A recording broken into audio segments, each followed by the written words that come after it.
The smell of cinnamon and nutmeg filled the small kitchen in Madison, Wisconsin. Outside, autumn leaves scattered across the suburban street. Inside, an old man's hands worked dough with practiced precision. Friedrich Schneider, Fritz to everyone who knew him, was 65 years old that October afternoon in 1985.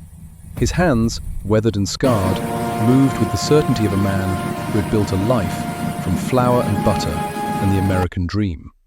But today, those hands trembled.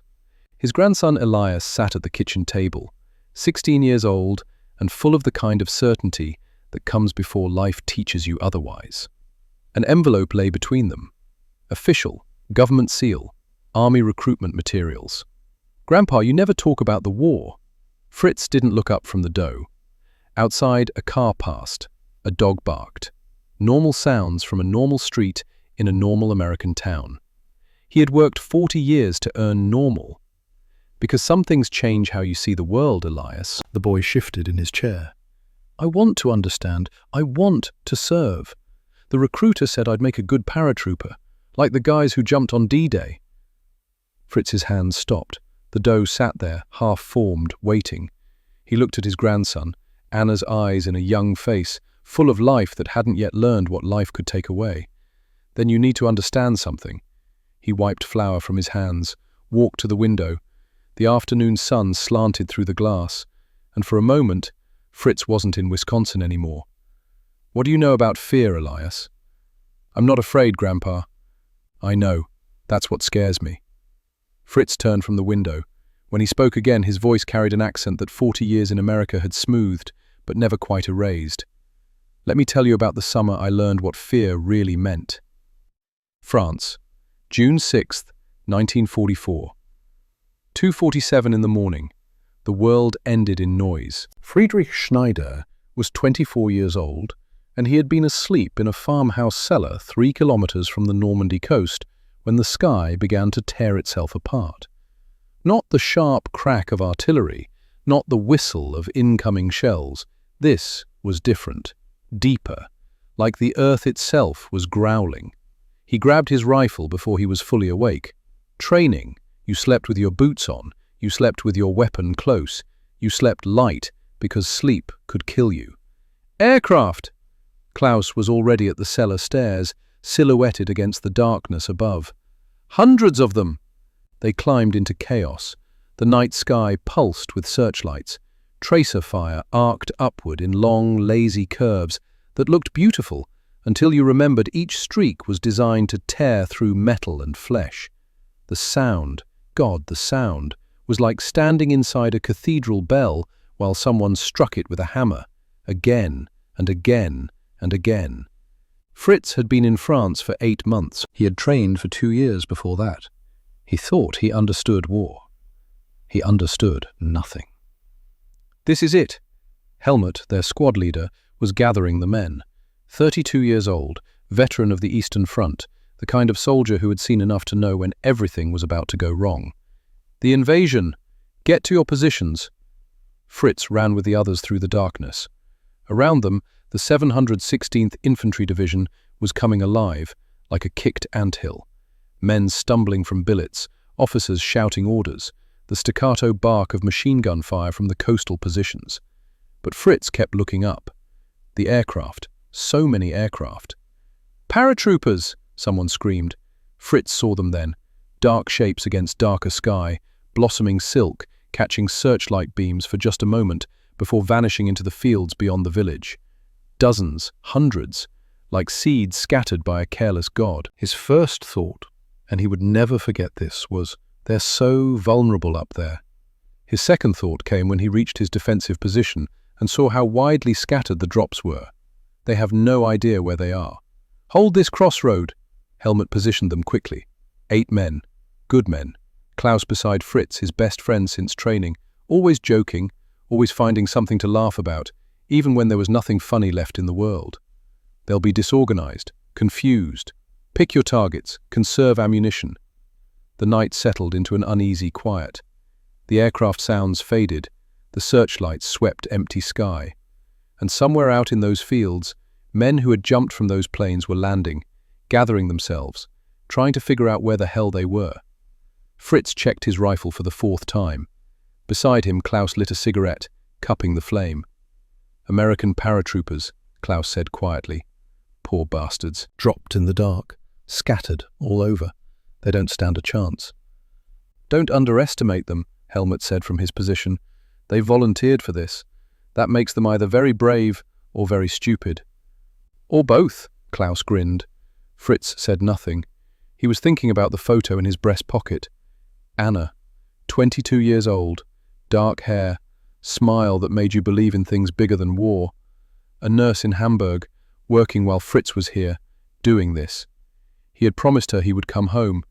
That was before he understood what promises meant in war. The Americans came at dawn, 5 of them, moving down the road with their weapons up, spacing good, tactical sense clear. Fritz watched them through the pre-dawn grey. They wore different uniforms than he expected, camouflage patterns, equipment that looked well-made, expensive, rich nation's army. "Wait for my signal," Helmut whispered. The Americans were talking. Fritz could hear them even at 30 meters. Low voices, but voices nonetheless. One was pointing at a map. Another was scanning the hedgerows, but not carefully enough. They didn't see the ambush until it was too late. Helmut's shot dropped the point man. The others scattered, returning fire immediately. Professional, well-trained, but surprised. Fritz fired, missed, fired again.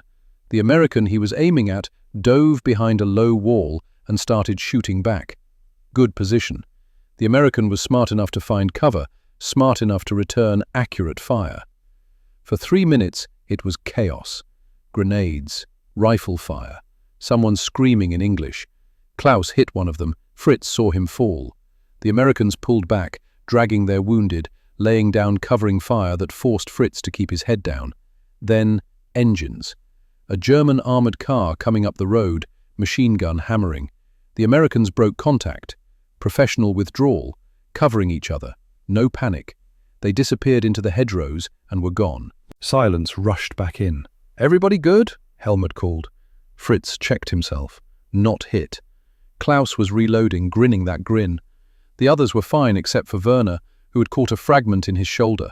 Not serious. But one of the Americans hadn't made it out. Private Garrett Sullivan, 23 years old, from Fort Worth, Texas, lay behind the wall with a sucking chest wound and terror in his eyes. Fritz reached him first. "Don't shoot!" The American's voice was tight with pain. "I surrender! I surrender!" "Medic!" Fritz called back to his squad. Then, in careful English, learned from school years that felt like another lifetime. "You are prisoner. I will help you." Garrett looked at him, really looked at him. 2 young men in different uniforms, one bleeding, one holding a rifle, and somewhere in that moment, something passed between them that had nothing to do with armies or nations. "You speak English," Garrett said. "A little." Fritz was already opening the American's jacket, checking the wound. "Hold still." Klaus arrived with the medical kit. Together, they packed the wound, stopped the bleeding. The American would live. Probably. "You got family back home?" Fritz didn't know why he asked. "Ranch, Fort Worth." Garrett's voice was getting weaker. "My daddy's ranch. Was gonna take it over after..." He didn't finish. Fritz found a photo in the American's pocket that had fallen out. Garrett and an older couple, standing in front of a barn. Wide Texas sky, smiling. "They're waiting for you," Fritz said quietly, "so you stay alive." Garrett's eyes found Fritz's. "Why are you helping me? We were just trying to kill each other." "Because we are all just trying to go home." The German medics took Garrett away. Fritz kept the photo. Garrett had dropped it, and something made Fritz want to keep it. A reminder, maybe, that the men he was fighting had families too, had ranches in Texas, had fathers waiting for them to come home and take over. Klaus lit another cigarette. "You're too soft, Fritz." "Maybe." "The Americans," Helmut said, checking his weapon, "are brave. Very brave. I'll give them that." "But loud," Klaus added. "You could hear them coming from a kilometer away." Fritz nodded. It was true. The Americans fought well, but they fought the way rich armies fight, with noise, with coordination, with the certainty that support was coming, that reinforcements existed, that they were never truly alone. Helmut was cleaning his rifle, but his eyes were distant. "Be grateful," he said quietly, "that you didn't meet the British ones." "British?" Fritz asked. "I fought them in North Africa. Different animal entirely." Helmut's voice carried a weight Fritz didn't understand yet. "The Americans announced themselves. The British—" He paused. "The British are something else." Fritz didn't understand. Not yet. June 7th, 1944. Late afternoon.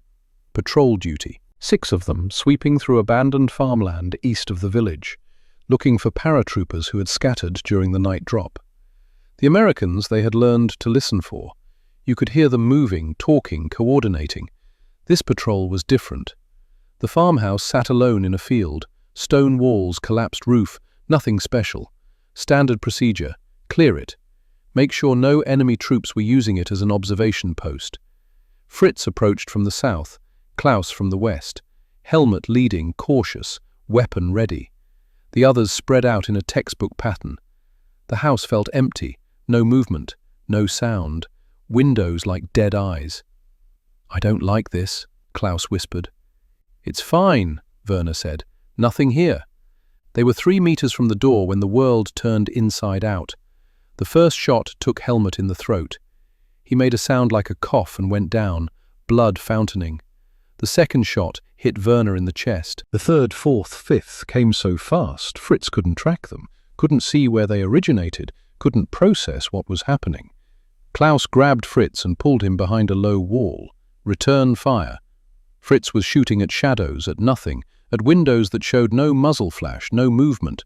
"Where are they?" Klaus screamed. 3 British paratroopers materialized from positions Fritz would have sworn were empty. Not running, not panicking, methodical. 1 covering while 2 moved, then the opposite. Leapfrogging backward with a discipline that looked like choreography. Fritz fired, missed, fired again. One of the British stumbled but didn't fall. Then they were gone. Vanished into the hedgerows like smoke. The whole thing had taken maybe 20 seconds. Klaus was shaking. What the hell was that? Fritz couldn't answer. He was staring at where Helmut lay. 32 years old, veteran, survivor of the Eastern Front. Dead in a field in France because he hadn't seen 3 men who were right there in front of him. Werner was still breathing. Barely. They got him back to the aid station, but he died before midnight. 2 men dead.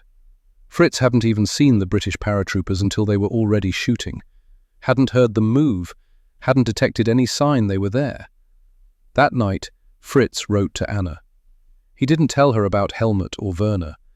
He told her he was fine. He told her he loved her. He told her to take care of herself. He didn't tell her that he had learned a new kind of fear today. The Americans you could hear coming. You could prepare. You could fight them on equal terms, soldier to soldier, training against training. The British were something else entirely. Ghosts. 2 British and American paratroopers were scattered, but not broken. They had regrouped. They were fighting with a determination that impressed even the German commanders, who had expected the airborne assault to collapse within hours. But Fritz was learning to tell the difference. When Americans attacked, you heard them. The roar of coordinated fire, the shouts of squad leaders, the methodical advance that said, "We have support, we have backup, we are not alone." Good tactics, effective tactics, but readable. When the British attacked, you didn't hear them until it was too late. Fritz kept a notebook, small, waterproof. He recorded his observations like a scientist documenting a disease. June 9th, American patrol encountered. Heavy firefight, both sides withdrew, casualties even. June 11th, British ambush, never saw them, lost 3 men, no enemy casualties confirmed. June 14th, American assault on checkpoint, repelled, they withdrew under covering fire. Professional. June 15th, British night raid on command post, 2 kilometers behind our lines. How did they get there? The pattern became clear. When Fritz's unit fought Americans, they won about 60% of engagements. Tactical victories, reasonable casualties. the kind of warfare he had trained for. When they fought the British, they never really won. Even when they drove them off, even when they held their ground, Fritz's unit took casualties out of proportion to the size of the British forces. Snipers that materialized from nowhere, ambushes in places they had swept an hour before. A feeling, constant, grinding, that they were being watched. "It's their training," Klaus said one night, huddled in a foxhole while rain turned the French earth to mud. "Has to be. They train harder, fight dirtier." No, Fritz was thinking of Helmut, of Werner, of the 4 other men from his original squad who were gone now. It's something else. It's like they don't think like soldiers. What do you mean? Soldiers follow doctrine, tactics. There are rules. Even the Americans, as good as they are, they follow the rules. The British, he struggled to articulate it. The British fight like the rules don't apply to them. Klaus lit a cigarette in cupped hands. "You're overthinking it." Maybe, but Fritz didn't think so. He had seen American paratroopers captured. They were defiant but realistic. They knew they had done their job. They knew reinforcements would come. They surrendered when the situation was tactically hopeless, because that's what soldiers did. The British didn't surrender, or rarely did. Fritz had heard stories from other units. British paratroopers fighting from burning buildings, British squads holding positions against overwhelming odds for no reason that made tactical sense, as if retreat simply wasn't in their vocabulary. The replacements arrived to fill out the depleted squad. Young boys mostly, 17, 18 years old. Fresh from training, terrified. Fritz found himself in Helmut's role now, acting squad leader, teaching them what he had learned. "Listen to me," he told them on a quiet evening when the front was somewhere else. "If you hear Americans, be ready. They're brave, they're well-trained, but you can fight them." The boys nodded, writing notes, trying to look confident. "If you don't hear anything," Fritz continued, "if the world gets quiet and the birds stop singing and the air feels wrong, that's when you need to be afraid. That's the British." "How do we fight them?" one of the boys asked. Fritz thought about Helmut, about Werner, about the 3 shadows that had appeared and disappeared like they had never been real at all. "Carefully," he said. "Very carefully." June 23rd, 1944. The order came at dawn. Fritz's company, or what was left of it, was being moved to support a counterattack. Priority target, a bridge over the Orne River, code name Pegasus. British paratroopers had seized it on D-Day. They were still holding it, 3 weeks later. Only 150 of them, the company commander briefed them. His voice carried the kind of forced confidence that meant he didn't believe his own words. "We are 400. Artillery support, armor support. This should be straightforward." Fritz looked at Klaus. Klaus looked back. Neither said anything. They both knew better now. The approach to Pegasus Bridge was across open ground, flat, exposed. Every military manual said you didn't assault across open ground against dug-in defenders. But orders were orders. At 0800 hours, the attack began. The British let them get close. 200 meters, 150. Fritz was running, head down, waiting for the shooting to start. It started, methodical. Not the spray and pray of panicked defenders, aimed shots. A machine gun opened up, firing short bursts that said, "We have ammunition discipline, we know what we're doing, we can do this all day." Men fell around Fritz. He dove behind a wrecked vehicle. Klaus landed beside him, breathing hard. "This is insane!" Klaus shouted over the gunfire. "We have to take that bridge!" "We're going to die trying." They weren't wrong. The first assault lasted 2 hours. Then they pulled back, regrouped, counted casualties. 40 men down. The bridge was still in British hands. The second assault was worse. This time the British had adjusted. They knew the approach routes. They knew where the Germans would take cover. They knew everything. Fritz saw a sniper, just once. A flash of movement in a building on the far side of the bridge. Private Danny Carter, though Fritz would never learn his name. 21 years old. Crack shot. Carter killed 12 Germans that afternoon. Fritz watched 3 of them die. Headshots, center mass, professional. Klaus was beside Fritz when the third assault fell apart. They were pinned behind a stone wall, artillery falling somewhere to their left, smoke everywhere, chaos everywhere. "We need to fall back," Fritz called to the squad leader. But the order was to take the bridge. Klaus raised his head to look for a better firing position, just for a second. The British sniper didn't need more than that. The bullet hit Klaus in the temple. He dropped without a sound. Fritz caught him. His best friend. The one who always joked. The one who made you forget. The one who was supposed to survive this. Klaus's eyes were open but seeing nothing. Blood on Fritz's hands. Blood on the French earth. Blood everywhere. Something broke in Fritz then. Not his courage, not his discipline. Something deeper. He understood now. These men, these British paratroopers, they weren't defending a strategically vital position. The war wasn't going to be won or lost at this one bridge. But they were holding it anyway. Because someone had told them to hold it. And they would hold it until every last one of them was dead. That wasn't tactics. That wasn't training. That was something else. Something that made them terrifying in a way Fritz couldn't articulate. They didn't fight to win. They fought because retreat wasn't an option they allowed themselves to consider. The third assault failed. The company pulled back. Fritz carried Klaus's body. Someone else would write to Klaus's parents, would tell them their son had died bravely, would not mention that he had died trying to take a bridge that had already cost 150 German lives. That night, Fritz sat alone and cried. Not from fear, not from despair, from understanding. He understood now why Helmut had said, "Be grateful you didn't meet the British ones." He understood now what the Americans were, and what the British were, and why one made you cautious while the other made you afraid. The Americans were warriors, brave, honorable, dangerous. The British were something that didn't have a name, ghosts who took your friends and never gave them back, soldiers who followed orders past the point where following orders made any sense at all. Fritz wrote to Anna that night. He told her about Klaus.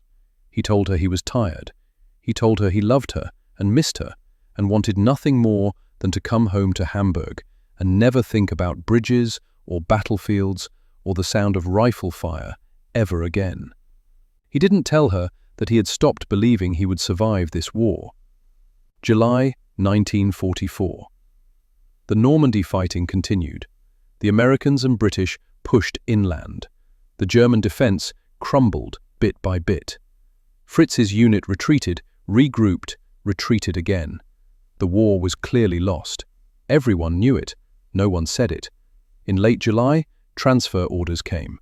Fritz's surviving squad, 6 men out of the original 8, was being sent south, to Italy, away from the British paratroopers, away from the ghosts. Fritz felt relief so profound, it was almost shameful. August 1944, northern Italy. The Italian mountains were beautiful in a way that made the war seem like a temporary madness. Snow on distant peaks, valleys green with summer growth. For the first week, Fritz's new unit saw little combat. Anna was here, working with a hospital unit that had evacuated south ahead of the Allied advance. The coincidence felt like providence.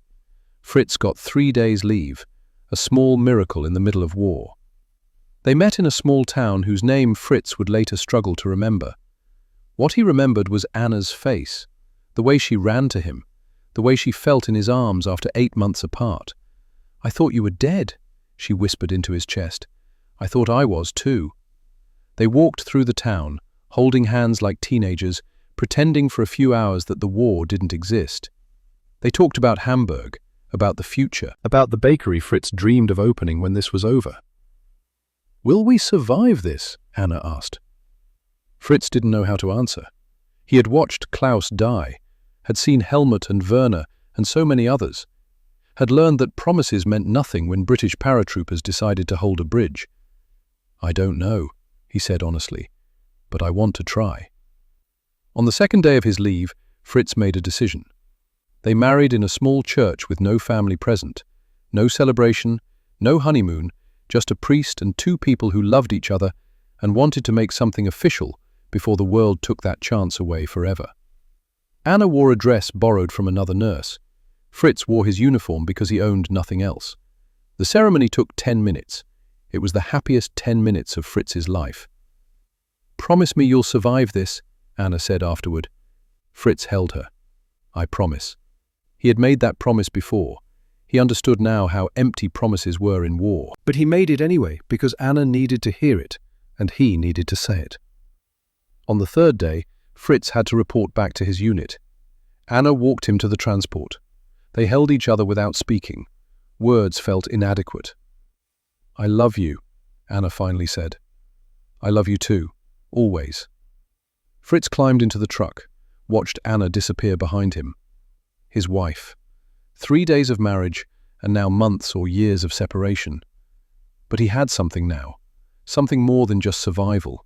He had a reason. Anna, a future, a life to build when this madness ended.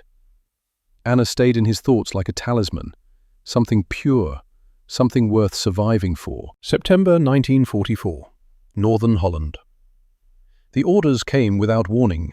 Transfer, North, Holland. Immediate deployment. Fritz packed his gear and tried not to think about what waited for him there. But somewhere in the back of his mind, he knew. The war was ending. The Allies were winning. And somewhere in Holland, another major operation was being planned. He had survived France. He had survived Italy. He had found Anna and married her. Now he had to survive whatever hell awaited him in the north. Because he had promised Anna. And promises, however fragile, were all that kept men like Fritz fighting when everything else said to give up. He boarded the transport north and watched Italy disappear behind him. Ahead, the sky was dark with clouds. And somewhere in that darkness, the ghosts were waiting. Madison, Wisconsin, October 1985. The kitchen had grown dark while Fritz talked. Elias hadn't moved from his chair. The recruitment envelope lay forgotten on the table between them. "Grandpa," Elias said quietly, "you married Grandma before Arnhem?" Fritz smiled, but it was a sad smile, the kind that carries 40 years of memory. "August 1944. In a church in northern Italy. She wore a dress borrowed from another nurse. I wore my uniform because I owned nothing else. We had 3 days together before I was sent north. To Holland. To hell." Fritz's voice dropped. "But I didn't know that yet." He stood, walked to the window again. Outside, the streetlights were coming on. Normal American evening. Normal American street. "What I'm about to tell you, Elias, this is why I never talked about the war. Because some memories, they don't fit into words. But you need to hear this. Before you sign those papers and jump out of airplanes, you need to understand what war really costs." Elias leaned forward. "I'm listening." "Then listen carefully. Because in September 1944, I learned the difference between surviving and living, and I learned it from men who refused to do either." September 12, 1944, Northern Holland. The town of Oosterbeek sat quiet in the afternoon sun, pleasant, almost peaceful. Fritz's regiment had been there for a week, refitting after the retreat from France. The 9th SS Panzer Division was camped nearby, their tanks parked in orchards, their men resting. Everyone knew the war was lost. No one said it out loud, but you could see it in the way officers stopped talking when enlisted men walked past. You could hear it in Radio Berlin's increasingly desperate pronouncements of wonder weapons and turning tides. Fritz didn't care about the war anymore.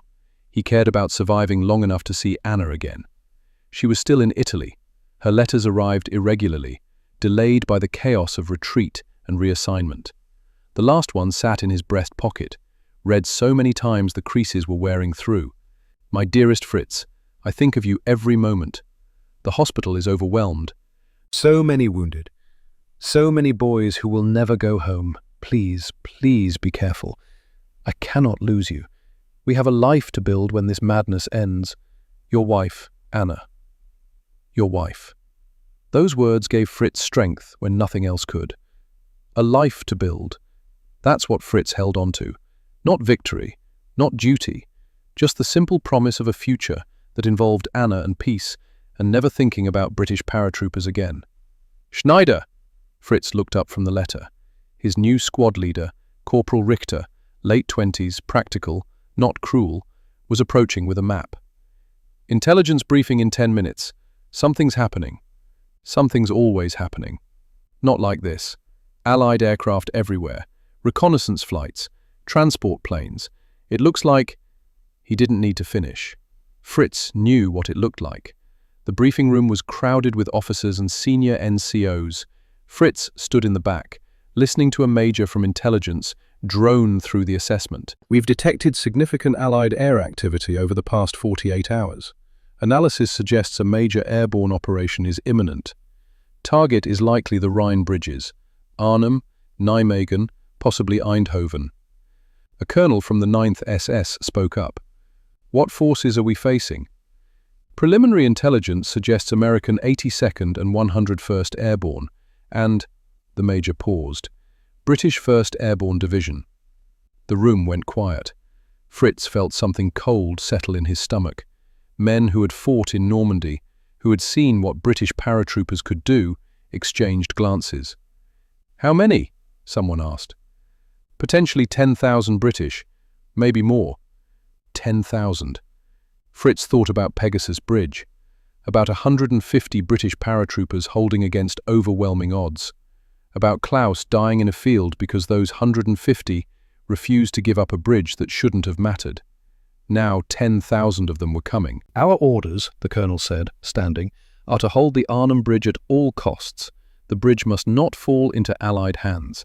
Is that understood?" Everyone nodded. Fritz wondered if any of them believed they could actually do it. He thought of Anna. 3 days of marriage, a lifetime of promises. He had to survive this. September 17th, 1944, 1 p.m. The sky filled with aircraft, not hundreds, thousands. Transport planes in formations that stretched from horizon to horizon, fighter escorts weaving above them, the sound so overwhelming it stopped being sound and became something physical, pressing down on the earth. Fritz watched from his position near the Arnhem Bridge. Around him, his squad stood in stunned silence. "Mein Gott," Richter whispered. The paratroopers began falling, silk canopies blossoming against the blue September sky like flowers, like snow, like something beautiful that was bringing death. They fell in the fields west of Arnhem. They fell near Oosterbeek. They fell in neat patterns that spoke of planning and precision and the kind of confidence that came from knowing you had the resources of empires behind you. "Positions!" officers were shouting. "Get to your fighting positions!" Fritz ran with the others. The bridge was the key terrain. Whoever controlled the bridge controlled the Rhine crossing. Whoever controlled the Rhine crossing controlled the route into Germany. The British would come for this bridge. Fritz knew it with the certainty of a man who had watched them fight for bridges before. The first contact came at 4 p.m. British paratroopers moving through the town in small teams, probing, testing, finding the weak points. Fritz's position, a reinforced building overlooking the bridge's northern approach, suddenly erupted with gunfire. "Contact north! Multiple targets!" Fritz fired. Missed. A British soldier, maybe 30 years old, red beret, moving with the kind of tactical awareness that said veteran, ducked behind cover and returned fire. Accurate. Professional. The firefight lasted 10 minutes. Then the British pulled back. Not retreating, probing, learning. "They're going to attack the bridge tonight," Fritz said to Richter. "How do you know?" "Because that's what they do. They don't wait. They don't hesitate. They hit hard and fast before we can reinforce. We already have 2 companies defending the bridge. It won't be enough." Richter looked at Fritz, really looked at him. "You sound like you're afraid of them." Fritz thought about Klaus, about Helmut, about all the men he had watched die because they hadn't been afraid enough. "I am afraid of them. And if you're smart, you will be too." He thought of Anna, her smile, her voice, the way she felt in his arms. He had to survive this for her. September 17th, 1944, 8 p.m. The British came in darkness. Not screaming, not charging, moving like water, flowing through streets, using shadows, appearing where they shouldn't be able to appear. Lieutenant Edmund Parrish led the assault on the northern end of Arnhem Bridge. Fritz would learn his name later from documents captured from intelligence reports. But that night, Parrish was just a shadow commanding other shadows. The British hit Fritz's position with grenades and concentrated fire. Room clearing, building to building, methodical. Fritz and 4 others held the second floor of a brick building. Below them, British paratroopers were fighting through the ground level. Above them, the roof was burning from an incendiary grenade. "We need to fall back," one of the younger soldiers screamed. "Fall back where?" Fritz fired down the stairwell.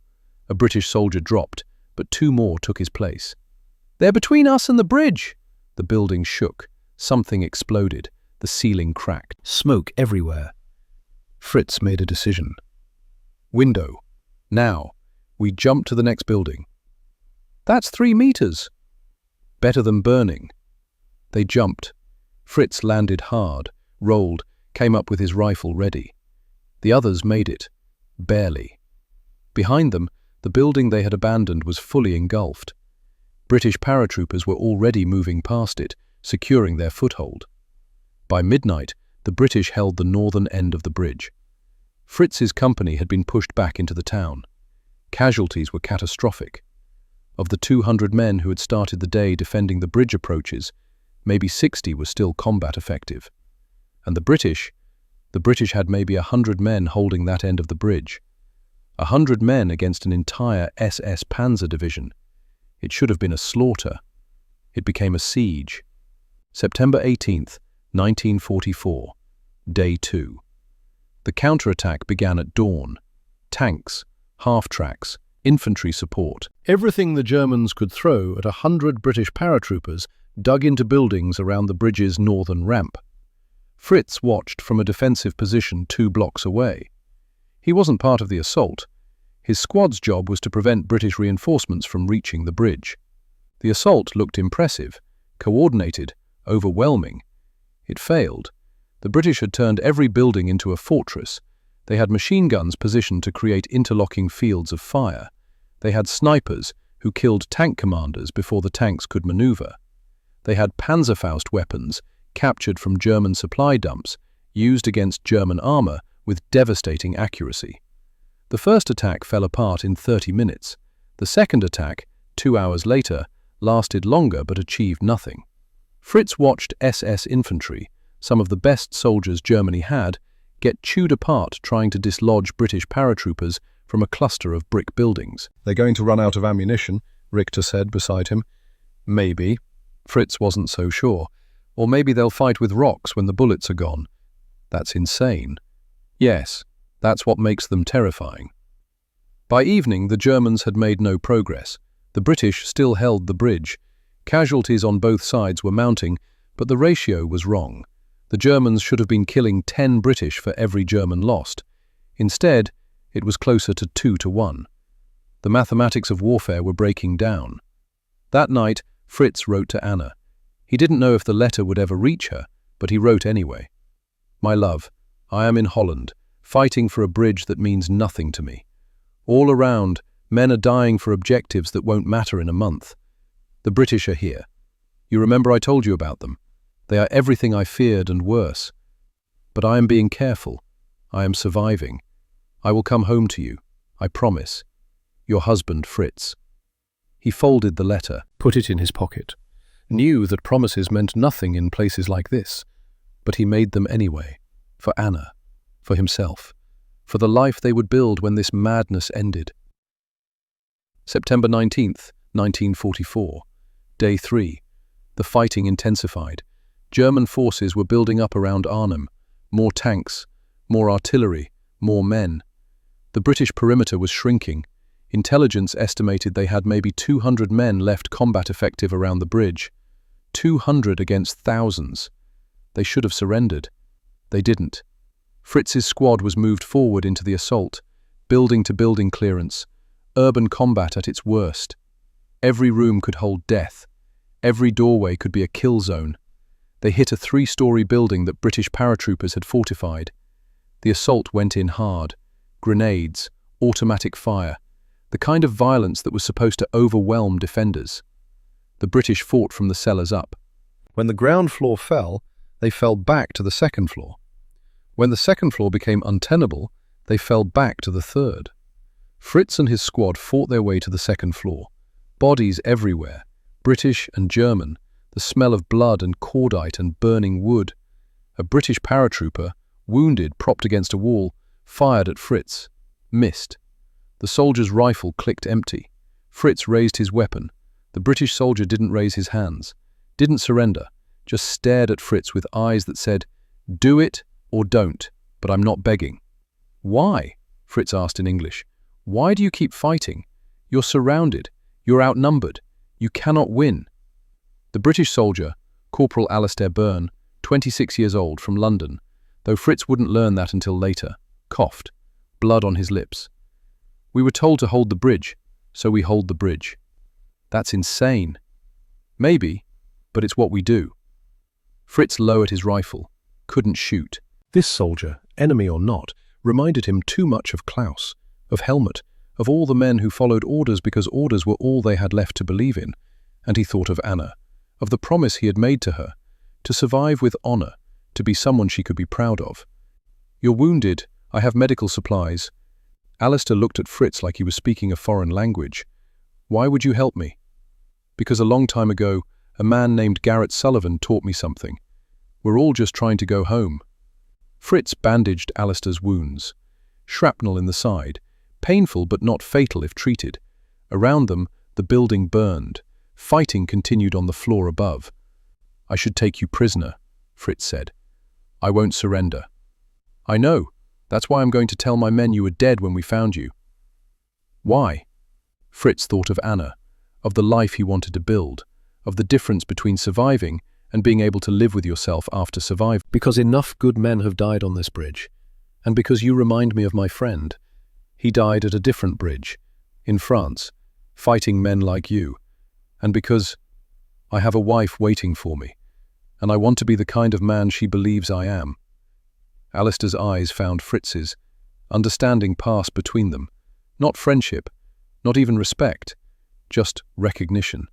One soldier seeing another, both trying to survive, both trying to hold on to their humanity in the middle of hell. "What's your name?" Alistair asked. "Friedrich. Fritz." "Alistair, if we both survive this, Fritz, buy me a drink." "Deal." Fritz left Alistair hidden in a cellar room, covered with debris, alive but out of the fight. He told his squad the area was clear. They moved on. Later, much later, Fritz would wonder if Alistair survived, if British medics found him, if he made it home to London. But that night, all Fritz knew was that he had saved one life in a war that was taking millions. It was a small thing, but it felt important. It felt like something Anna would want him to do. September 20th to 24th, 1944. Days 4 through 8. The battle became a nightmare of repetition.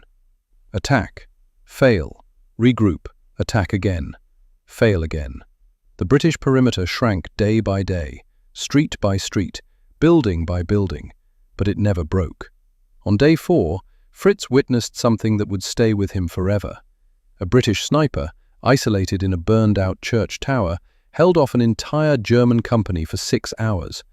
When they finally stormed the tower, they found him dead from blood loss, slumped over his rifle. He had fired every round he possessed. Beside him, a photo of a woman and 2 small children.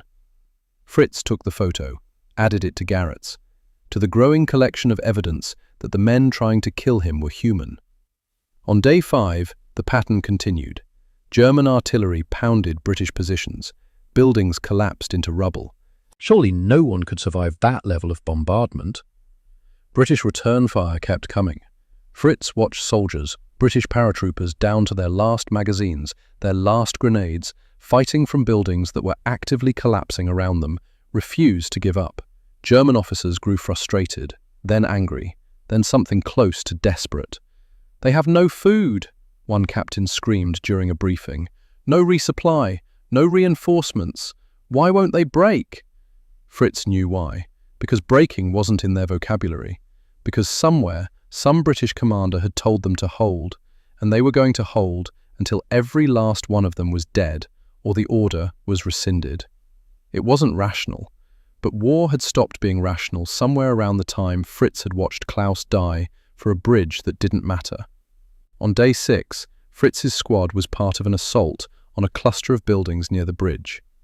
The British inside were down to maybe 20 men. They had been cut off for 5 days. Intelligence said they were out of ammunition. Intelligence was wrong. The British fought with a ferocity that Fritz had learned to recognize, not the desperate fury of trapped animals, the cold, calculated violence of professionals who knew exactly what they were doing. They used captured German weapons when their own ammunition ran out. They threw rocks when the grenades were gone. They fought with bayonets and rifle butts and bare hands when everything else failed. The assault failed. On day 7, Fritz found a diary in a destroyed building. It belonged to a British corporal named Thomas Wright, 23 years old, from Manchester. The last entry read, Day 7. No food, water running low, ammunition nearly gone. Half the lads are wounded, but we're still here, still holding. The Jerrys keep coming, and we keep sending them back. Don't know how much longer we can do this, but orders are orders. We hold until relieved or dead. Mum, if you're reading this, know that I did my duty. Tell Sarah I loved her. Fritz put the diary in his pack with the others. These men deserved to be remembered, deserved to have their stories told, even if they were the enemy, especially because they were the enemy. On day 8, Fritz stopped sleeping. The exhaustion was beyond physical. It was existential. The grinding realization that you were fighting an enemy that couldn't be beaten because they refused to acknowledge that beating was possible. He thought of Anna constantly, her face, her voice, the promises they had made. He had to survive. For her, for the life they would build. That was all that mattered now. September 25th, 1944, day 9. The British began evacuating, not surrendering, evacuating. Under cover of darkness, the survivors, maybe 300 out of the thousands who had dropped 9 days earlier, withdrew across the Rhine. Fritz watched from a position overlooking the river. British boats, British covering fire, British discipline even in retreat.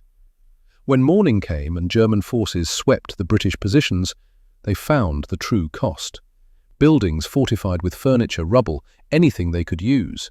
Fighting positions that showed tactical genius in their placement. Ammunition expended down to the last round. Medical supplies exhausted. Food gone. And bodies. British paratroopers who had fought in those positions until they couldn't fight anymore. Fritz walked through a building where British soldiers had made their last stand, found personal effects, photos, letters. A diary belonging to Lieutenant Edmund Parrish. He opened it to the last entry. September 24th. We have held for 8 days. Ammunition nearly gone. No food since yesterday. Men exhausted beyond description. But the bridge still stands, and we still hold our ground. If this is the end, then at least we did our duty. Tell our families we did not run. We never run. Fritz closed the diary, put it in his pack. Didn't know why. Maybe to remember. Maybe to understand. Maybe to have proof that these men were real, were human, had families and hopes and fears just like him. The battle was over. The British had lost. They hadn't held the bridge. Market Garden had failed. The Rhine crossing wouldn't happen. But standing in those ruins, looking at what those men had endured, Fritz didn't feel like the Germans had won. They had survived, barely, against an enemy that by all rights should have been crushed on day 1. Richter found Fritz sitting on rubble, staring at nothing. You all right? I don't know. We held the bridge. We won. Fritz looked at his squad leader. Good man, practical, hadn't fought the British before Arnhem. Did we win, or did we just outlast them? What's the difference? Fritz thought about that, about Pegasus Bridge and Normandy and 9 days of hell at Arnhem, about British paratroopers who fought in burning buildings and held positions that should have been abandoned and refused to surrender, even when surrender was the only sane option. The difference, Fritz said slowly, is that I'm afraid of them. And I wasn't afraid when this started. They taught me to fear them. And that fear, That's going to follow me for the rest of my life. They're just soldiers. No, they're not. They're something else. Something I don't have words for. Fritz stood. His squad was waiting. The war was still happening. There would be more fights, more days of survival. But Fritz knew something had changed inside him. He had fought Americans, brave men, honorable soldiers, dangerous opponents. But the British had shown him what it looked like when men decided that failure simply wasn't an option they would accept. When they transformed orders into articles of faith and held ground past the point where holding made any tactical sense. And that transformation, that absolute refusal to break, was more terrifying than any amount of firepower or numerical superiority. Because you couldn't fight it with tactics. You could only endure it and hope that when it was over, you were still alive. And think of Anna, and survive for her, and try to be the man she believed you were. Fritz touched the letters in his breast pocket. Anna's, the promise of a future. He had survived Normandy. He had survived Pegasus Bridge. He had survived 9 days of Arnhem. Now, he just had to survive long enough to see his wife again. Madison, Wisconsin, October 1985. Fritz stopped talking. The kitchen was fully dark now. Elias sat in silence, the recruitment envelope forgotten. "Did Alistair survive?" Elias finally asked. Fritz smiled, reached into his pocket, pulled out an envelope, recent postmark, British stamps. "He wrote me last month. Lives in London, has grandchildren. We've been writing for 40 years. You've stayed in touch with the enemy." He stopped being the enemy when I bandaged his wounds. We were just 2 men trying to survive. And we did. Fritz put the letter down. "But there's more you need to hear, Elias. The war didn't end at Arnhem. And the lessons got harder." What happened next? Winter. The war ending. And me learning that surviving wasn't the same as being able to live with yourself. Fritz stood, turned on a light. The sudden brightness made Elias blink.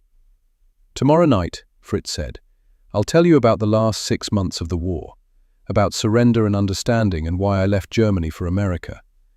But tonight, you need to think about something." "What?" "Those British paratroopers at Arnhem. They chose to fight past the point where fighting made sense. They chose duty over survival. And they were heroes for it." Fritz's voice grew quiet, but they were also broken by it. The ones who survived. You could see it in their eyes when they were evacuated. They had won a moral victory, but lost something inside themselves. What did they lose? The ability to believe that limits exist. That's what makes you dangerous, and that's what destroys you. Fritz picked up the recruitment envelope, handed it to Elias. "Think carefully before you sign this. Being a paratrooper means accepting that one day someone will tell you to hold a bridge or a position or a piece of worthless ground. And you'll have to decide, do I hold until it makes sense to withdraw? Or do I hold until I'm dead? What would you choose?" "I chose to survive. That's why I'm here to tell you this story. The British at Arnhem chose duty. That's why they're heroes." Fritz's eyes held his grandson's. "But both choices have costs. And you need to understand those costs before you jump out of your first airplane." Elias nodded slowly. "Tomorrow," Fritz said. "I'll finish the story tomorrow." He walked to the window, looked out at the peaceful American street, and wondered, not for the first time, what Alistair Byrne was doing on this same autumn evening across an ocean in London. Probably thinking about the same bridge, probably carrying the same scars, probably wondering, like Fritz, whether they had been heroes or just survivors, or if there was even a difference. October 1985, the second evening. Elias arrived at his grandfather's house just as the sun was setting. He had spent the entire day thinking about Arnhem, about bridges and British paratroopers, and the difference between surviving and living. Fritz was in the kitchen again, but this time he wasn't baking. He was looking at a wooden box on the table. Old, worn, the kind of thing you kept locked in a closet for 40 years. "You came back," Fritz said. "You said you'd finish the story." "I did." Fritz gestured to a chair. "Sit. This part is harder to tell because this is where I learned that everything I thought I understood about fear was wrong. Elias sat. The box sat between them like a presence. What's in the box? Proof, Fritz said quietly. Proof that enemies can become friends, that fear can become respect, that the ghosts were just men after all. He didn't open the box yet. Outside, the autumn evening was turning cold. Inside, an old man gathered his memories and prepared to share the ones that still hurt. After Arnhem, Fritz began, I thought I understood the British. I thought I knew what made them terrifying. I was wrong. Because the real lesson, the one that changed everything, I didn't learn until the very end. November 1944, Western Germany. The war had come home. Fritz's unit, what remained of it after Arnhem, was pulled back to defensive positions along the Rhine. The great river that was supposed to protect Germany. The barrier that was supposed to keep the Allied armies at bay. Everyone knew it wouldn't hold. The Americans were coming from the south and west, the British from the northwest, the Russians from the east. Germany was being crushed from all sides, and the only question that mattered anymore was, would you survive long enough to see the end? Fritz had been promoted, battlefield promotion, sergeant now, not because he wanted it, because everyone above him was dead. He was 25 years old and felt 60. His new command was a collection of boys and old men. The real army was gone, dead in Russia, dead in France, dead in the desperate defense of a country that had started a war it couldn't win. Fritz's squad, 12 men. Youngest was 16, oldest was 52. None of them had the training, the experience, or the will to fight like soldiers were supposed to fight. So Fritz taught them to survive. Listen to me, he told them on a cold November morning, frost on the ground, their breath misting in the air. We're going to encounter Americans and British in the coming weeks. You need to understand the difference. The boys looked at him with eyes that wanted to believe he could keep them alive. Americans are dangerous. They have superior numbers, superior equipment, superior firepower. But they follow patterns. They coordinate. They rely on support. If you're smart, if you're careful, you can predict what they'll do. One of the boys raised his hand. And the British? Fritz paused. How to explain 4 years of accumulated fear? The British are different, especially their paratroopers, their commandos, their special units. They operate in small teams. They move silently. They strike when you least expect it. And they never, ever give up. How do we fight them? You don't. You avoid them. And if you can't avoid them, you be very, very careful. The 52-year-old, Gunther, a veteran of the First War, recalled to service because Germany was running out of men, spoke up. You sound afraid of them. I am afraid of them. And that fear has kept me alive for 4 years. Fear isn't weakness. Fear is respect. And respect keeps you cautious. Fritz drilled them on tactics. Not aggressive tactics, survival tactics. How to retreat without panicking. How to recognize when a position was lost. How to surrender if surrender became necessary. Some officers would have called this defeatism. Fritz called it reality. And he thought of Anna, waiting for him, believing in him.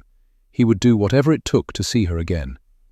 December 1944, the Ardennes offensive, Germany's last throw of the dice. The counteroffensive that was supposed to split the Allied armies, recapture Antwerp, turn the tide of the war. Fritz's unit wasn't part of the main assault. They held a secondary position, watching for Allied counterattacks. The offensive began with optimism, German tanks rolling forward, Allied forces caught by surprise. For 3 days it looked like it might actually work. Then the weather cleared. Allied aircraft filled the skies, and the American response came with a fury that reminded Fritz why Germany had already lost this war. His position was hit by American artillery on the 4th day. Not British, not paratroopers, just regular American infantry with overwhelming fire support. Fritz pulled his squad back. No heroic last stands, no holding to the death, just a careful, controlled withdrawal that saved 11 out of 12 lives. The one they lost was the 16-year-old, Peter. He had frozen during the retreat, panicked, broken cover. American machine gun fire cut him down before Fritz could reach him. Fritz held Peter while he died. The boy cried for his mother. They always did at the end. "I'm sorry," Peter whispered, blood bubbling at his lips. "I'm sorry, Sergeant." "You have nothing to be sorry for," Fritz said, but Peter was already gone. 16 years old. Should have been in school. Should have been chasing girls and worrying about exams. Not dying in a frozen Belgian forest because old men in Berlin had started a war they couldn't finish. That night, Fritz wrote to Anna. The letters were getting through irregularly now, postal service collapsing along with everything else, but he wrote anyway. "Anna, my love, I lost a boy today, 16 years old. He should have been in school, not a uniform. This war has taken everything from Germany, our soldiers, our cities, our future. I don't know how much longer I can do this. I am so tired. But I think of you, and I find strength for one more day. Your Fritz." He didn't know if she would ever read it. He didn't know if he would ever see her again. But hope, however thin, was all that kept him moving forward. January 1945. The Ardennes offensive failed. The German army retreated again. Always retreating now, always losing. Fritz's squad encountered British forces for the first time since Arnhem. Not paratroopers this time, regular infantry, but they carried themselves with the same quiet competence that Fritz had learned to recognize, the same discipline, the same sense that they knew exactly what they were doing and weren't particularly worried about the Germans' ability to stop them. The engagement was brief. Fritz's position was probed, tested, found to be defended. The British pulled back and called in artillery. Fritz pulled his squad out before the shells arrived. No casualties. Another day survived. But something had changed in Fritz's perception. Watching these British soldiers, tired men, cold men, men who just wanted to go home, Fritz realized something. The fear he carried wasn't fear of monsters. It was fear of facing someone better than you, someone who had mastered their craft while you were still learning. That realization didn't make them less dangerous, but it made them comprehensible. It made them human. "Sergeant," Gunther said as they withdrew, "those British soldiers, they looked as tired as we are." "They are," Fritz said. "They're just men, like us, just doing a job. But you said to fear them." "I do fear them, but not because they're monsters, because they're professionals, and professionals are far more dangerous than monsters." Fritz thought of Alistair Byrne, wounded, bleeding, but still refusing to surrender, still following orders even when orders made no sense. That wasn't inhuman. That was the most human thing of all. Holding on to duty when everything else was falling apart. March 1945. The Rhine crossings. The Allies crossed the Rhine in force. American, British, and Canadian armies pouring into Germany's heartland. The defensive line that was supposed to hold collapsed in days. Fritz's unit was cut off, surrounded, fragmented. Communication with higher command ceased. They were on their own. 11 men. A sergeant who wanted nothing more than to survive, and orders that no longer meant anything because there was no one left to give them. Fritz gathered his squad in a bombed-out farmhouse. "The war is over," he said quietly. "Maybe not officially, but for us, it's over. We can fight until we're killed. We can scatter and try to get home individually, or we can surrender to the next Allied unit we encounter." "Surrender to the Americans or British?" Gunther asked. Fritz thought about that. About Garrett Sullivan and his Texas ranch. About Alistair Byrne and the cellar at Arnhem. About 4 years of accumulated understanding. "British," he said finally. "Why?" "Because I saved one of their soldiers once. And I think they'll remember that. And because I want to survive this war with my honor intact. I want to go home to my wife, knowing I did the right thing at the end." It was a thin hope, but hope was all he had left. And maybe, just maybe, it would be enough to get him home to Anna. April 12th, 1945. They found a British patrol, or rather, the British patrol found them. Fritz's squad was moving through a forest, trying to stay ahead of the advancing front lines. They walked around a bend in the trail and there they were. 12 British soldiers, weapons ready, just as surprised as the Germans. For a long moment, nobody moved. Fritz looked at the British officer. Young, maybe 29, captain's insignia, the kind of face that said, "I've seen combat and survived it and learned from it." The captain looked back at Fritz, assessing, calculating. Fritz made a decision. He lowered his rifle, raised his hands. "We surrender," he said in English. Behind him, his squad hesitated for only a moment before following his lead. The British captain approached cautiously. "You speak English?" "Yes, I am Sergeant Friedrich Schneider. These are my men. We wish to surrender." "You're a long way from your lines, Sergeant." "There are no lines anymore. The war is over." The captain studied Fritz. Something in his expression shifted. Recognition, maybe, or just exhaustion that mirrored Fritz's own. "I'm Captain Nathaniel Hartley. You and your men are now prisoners of war. You'll be treated according to the Geneva Convention. Do you understand?" "Yes, thank you." Nathaniel gestured to his men. They moved forward to search the Germans, confiscate weapons. Professional, not brutal, not kind either, just doing their job. One of Nathaniel's soldiers paused while searching Fritz. "Sir, he's got letters here, and a diary." "Let me see." Fritz watched as Nathaniel examined the diary. It was the one Fritz had taken from Lieutenant Parrish at Arnhem. He had kept it all these months, not sure why. A talisman, maybe, a reminder that the enemy was human. Nathaniel's eyes widened. "This is British. Where did you get this?" "Arnhem, after the battle." "I found it in the ruins." "Arnhem?" Nathaniel's voice changed. "You fought at Arnhem?" "Yes. Northern Bridge approaches. 9 days." Nathaniel looked at Fritz differently now, soldier to soldier, veteran to veteran. "That was hell," Nathaniel said quietly, "for both sides." "You were there when—" Nathaniel paused. "We lost a lot of good men." "So did we." Nathaniel handed the diary back. "Keep it. When this is over, maybe it should go to Parrish's family, if he had one." He did. I read his letters.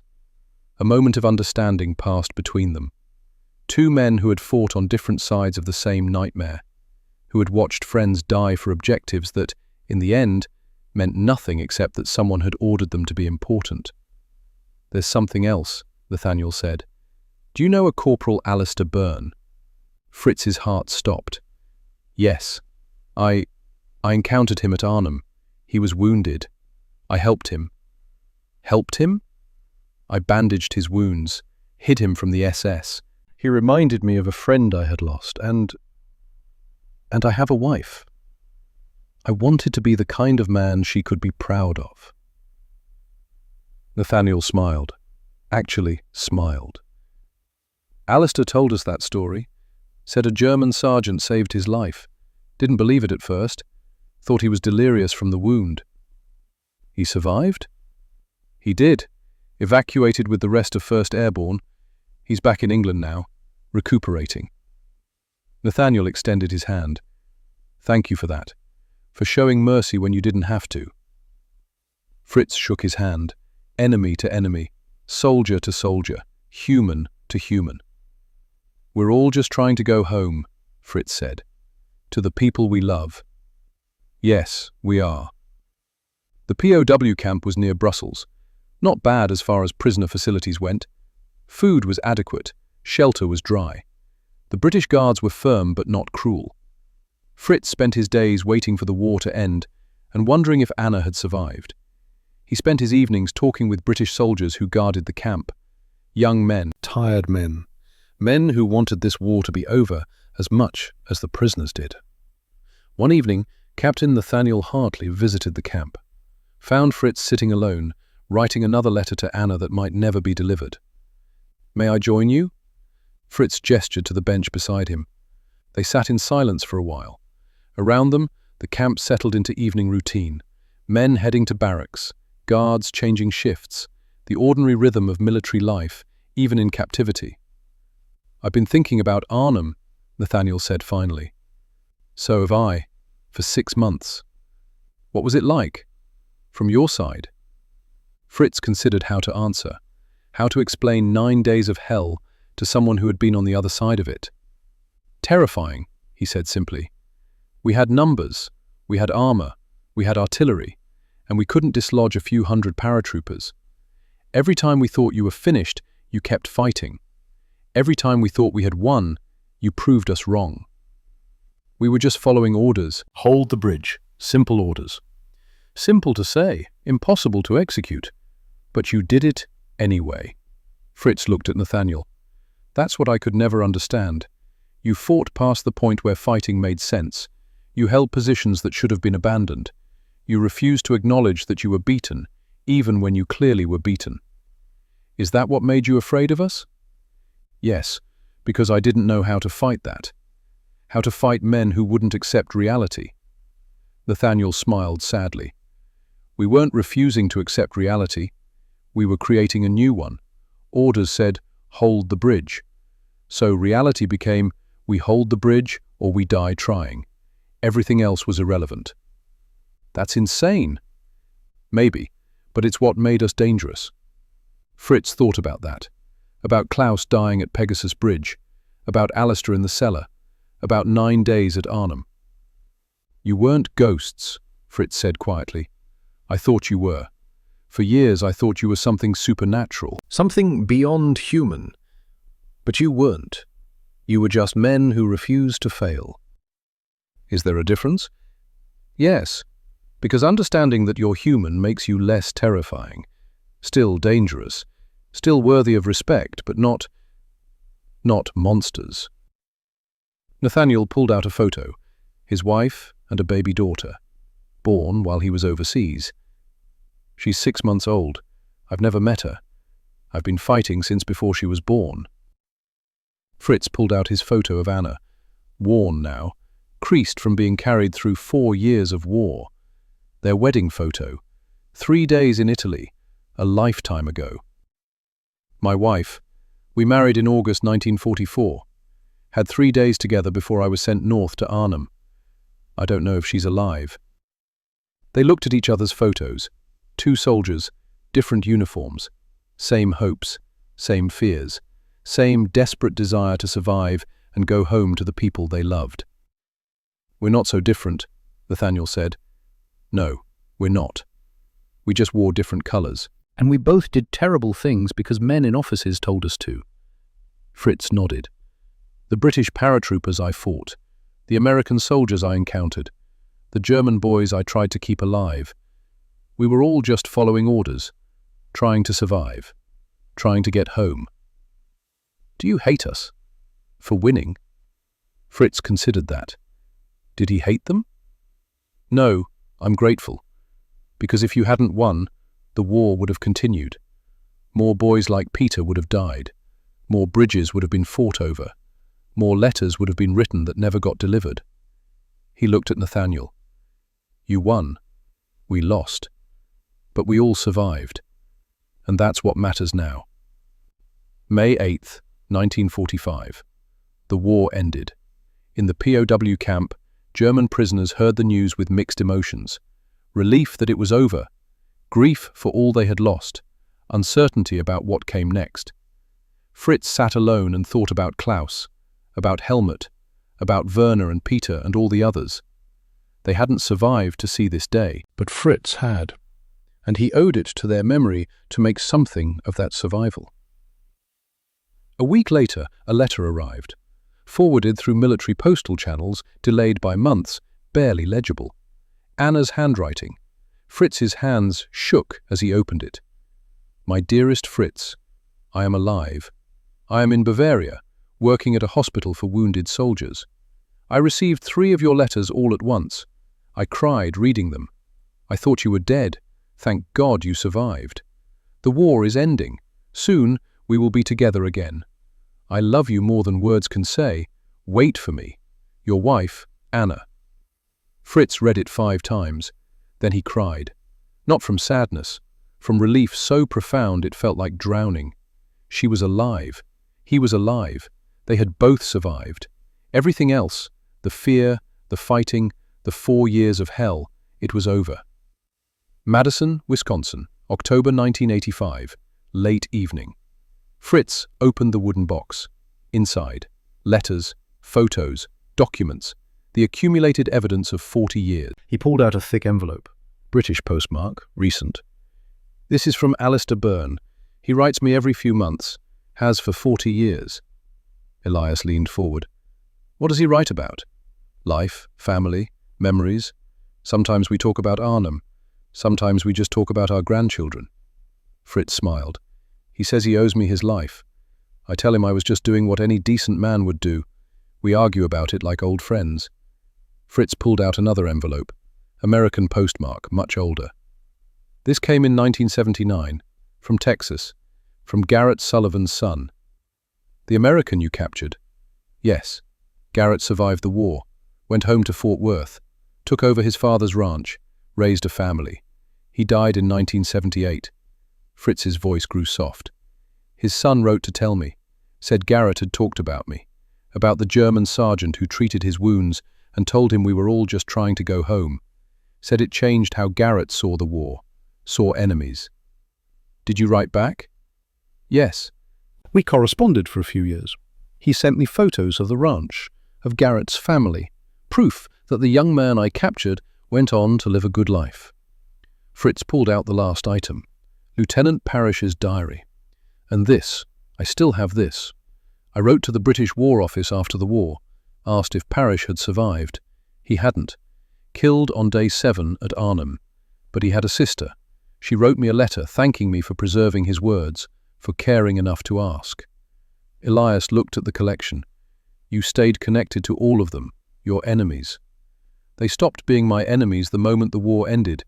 They became what they always were, men who fought because they were ordered to, men who wanted to go home, men who loved their families and feared death and did their best to survive. But you were afraid of the British. You said they terrified you. They did, because I didn't understand them. I thought they were monsters, ghosts, something inhuman. Fritz closed the box gently. But they were just stubborn, unbelievably, impossibly stubborn. They had been given impossible orders and they refused to fail. That made them dangerous, but it also made them human, more human than I wanted to admit. What about the Americans? The Americans were brave, honorable. They fought with courage and determination. They deserved every bit of respect we gave them. Fritz paused. But the British taught me something the Americans didn't. What? That fear can be a teacher. That respecting your enemy makes you a better soldier. That understanding the men trying to kill you makes you more human, not less. Elias was quiet for a long moment. Do you think I should join the army? Should I become a paratrooper? Fritz looked at his grandson. 16 years old, full of life, full of potential. That's not for me to decide. But I'll tell you what I told myself when I was your age. If you're going to fight, fight with honor. If you're going to kill, remember that you're killing someone's son, someone's husband, someone's father.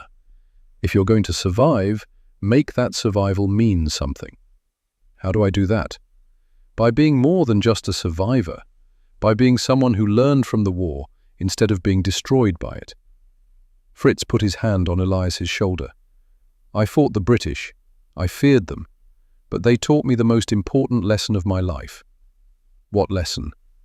That your enemy is just a person in a different uniform, that courage comes in many forms, that stubbornness can be a virtue, and that when the shooting stops, we all want the same thing, to go home and be with the people we love. 1 week later, Fritz stood in his bakery, hands deep in dough, when the bell above the door chimed. An older man entered, British accent, 70s, walking with a slight limp. Fritz looked up, froze. Alistair? Hello, Fritz.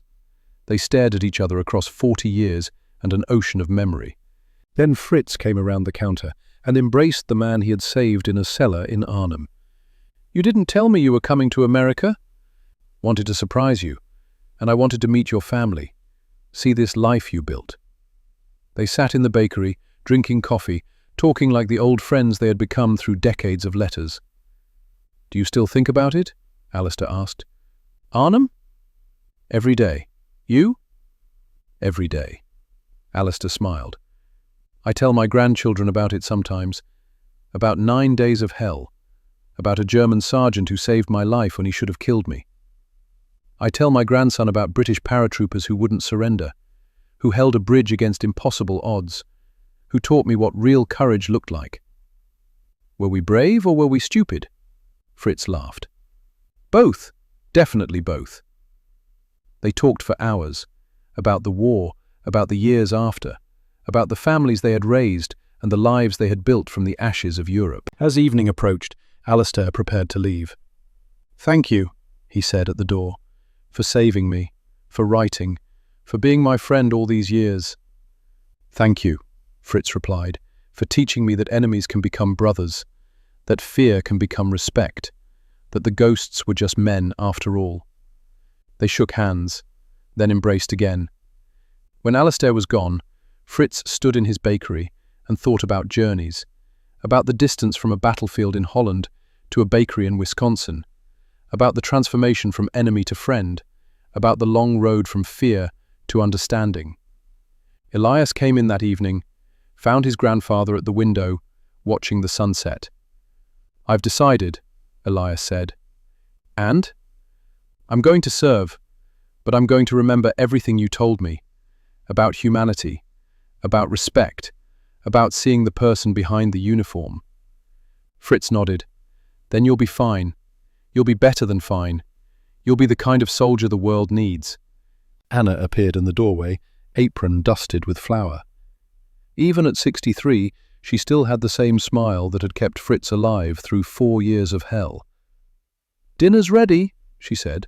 Then, seeing their faces, "He told you everything?" Elias nodded, unable to speak. Anna walked to Fritz, put her hand on his shoulder. "Your grandfather is the bravest man I know. Not because he fought, because he chose to live with honor after the fighting stopped." Fritz covered her hand with his. 41 years of marriage, built on 3 days in Italy and a promise made in the middle of war. "We survived together," Fritz said quietly. "That's all that matters." Anna kissed his forehead. "And now we live together. That's everything." They stood together in the fading light. Outside, the American evening settled over Madison, Wisconsin. Inside, an old German soldier, his wife, and his grandson shared a moment of understanding that had been earned through blood and fear and 40 years of reflection. "The ghosts I feared," Fritz said quietly, "turned out to be the best teachers I ever had. They taught me courage. They taught me stubbornness. They taught me that refusing to fail can be its own kind of victory." "And they taught you to survive," Elias said. "No," Fritz shook his head. "They taught me something better than survival. They taught me how to live with myself after surviving. How to take the fear and the loss and the memory and turn it into wisdom. How to honor the dead by living well." He thought of Klaus and Helmut, of Garrett and his Texas ranch, of Alistair and their 40 years of friendship, of all the ghosts who had shaped him. "That's the real victory," Fritz said. "Not surviving the war, but surviving yourself after the war. Learning to be human again. Learning to see your enemies as the people they always were." Elias nodded, understanding settling over him like a mantle. "I won't let you down, Grandpa." "You won't, because you already understand what took me 4 years of war to learn." Fritz smiled. "That we're all just trying to go home. All of us. On every side of every conflict. And that understanding, that simple, profound understanding, makes all the difference." They stood together as the sun set on Madison, Wisconsin. An old soldier, his wife, and his grandson. An American future built on European memories. A story of ghosts who became men, enemies who became friends, and fear that became the deepest kind of respect. And in that sunset moment, Fritz felt something he hadn't felt in 40 years. Peace. Not the absence of war, but the presence of understanding. The ghosts had finally stopped haunting him, because he understood now what they had always been. Not monsters, not demons, just men doing impossible things because someone had ordered them to. And in that understanding, Fritz had found something worth surviving for, something worth passing on, something worth remembering. The war had ended 40 years ago, but the lessons, the hard, bloody, necessary lessons, those were eternal, and they were worth every painful step of the journey, every fear conquered, every ghost understood, every enemy made human. Fritz looked at his grandson and smiled. Anna squeezed his shoulder. The story was finished, but the wisdom would live on, and that, in the end, was victory enough.